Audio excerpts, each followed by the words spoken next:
letting the church know. One, make sure you listen to the entirety of this message before you go on a bunch of different bunny trails concerning your thoughts. One, I just received notification this morning that this past weekend there was a person in the second service that, although they were not experiencing COVID symptoms, began feeling ill on Monday. Found out the test results on Wednesday that they had, in fact, where they found out their test results on Wednesday, and they were in fact COVID positive. Now, the reason I said don't make sure you listen to this whole entire message before you jump to conclusions. Here's what I want you to hear: is that nobody else from the family that had immediate contact or just contact throughout that week, throughout the weekend, has shown any other symptoms of the COVID virus at all. Nor have I heard of anybody this past week other than the individual that was in church on Sunday having COVID-like symptoms. Here's why I'm saying is to don't jump to conclusions and don't panic concerning this, is because by now, if you were in the second service on Sunday morning, you would have already started showing COVID signs. You would have already been showing COVID symptoms. Usually that happens within 24 to 48 hours. Here's what I will continue to remind us as of the church, is that we are dealing with a virus that is very unpredictable. We do not want to have to close things down, and so we are not going to at this point in time. We're going to remind the congregation very strongly, very clearly, that if you are feeling sick, please stay at home. If you are at risk and you are uncomfortable with being out in public, please stay at home. We live stream for a reason, not just because it's COVID, but because when people are sick or away on vacation, they can still join us. And we want to encourage people to have that freedom. There is no award for showing up on Sunday morning, and there is no award for staying home. This is a matter of what's right for you and your family. I'm thankful this morning that although when I received the message of somebody that was not sick on Sunday mornings, but started exemplifying COVID-like symptoms on Monday, I'm thankful that I did know that nobody else in the immediate family got sick from COVID, although some have been tested.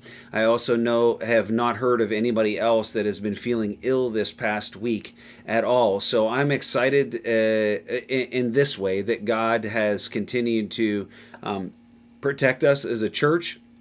Even though we've had some difficult situations that difficult challenges we've come through. So just want to make sure that you're aware of this. I can't encourage you enough. If you are coming to the first service on Sunday mornings, the reason we're doing that first service is to give people the option that feel very, very much more comfortable with wearing a mask, that we are encouraging you to wear a mask until you're seated on Sunday mornings during our first service.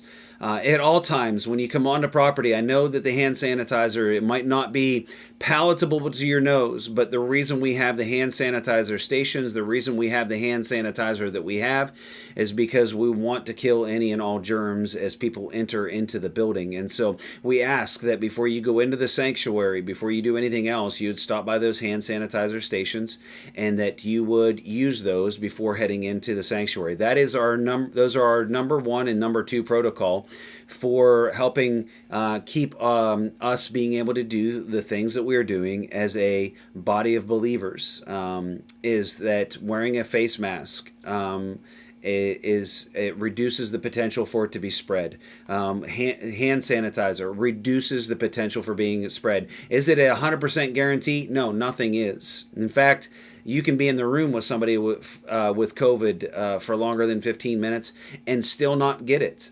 Science knows that. It seems to take leaps when it wants to. It seems to want to latch on to people when it wants to.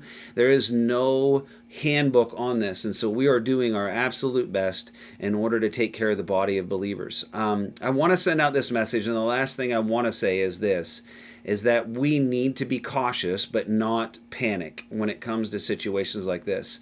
We must continue to remember that God is in control. He's got this. and He will continue to walk us through this. So, church family, I love you so much. I want you to be aware of everything that's going on here, and we are trying our best to be absolutely transparent and continue to help ministry move forward to the best of our ability. As I said before, there is no manual written on any of this with any consistency and rhyme or reason. So we are doing our absolute best in order to continue to help ministry move forward and to be shepherds of people's hearts and their relationship with Christ. So I love you so much. Make sure that you check this video out in its entirety. And I am still planning on catching up with you in person or on live stream this upcoming Sunday, as the entire sanctuary has been wiped down and will be wiped down one more time between now and then. So thanks so much for listening, and we'll catch up to you again real soon. Thanks. God bless. Bye-bye.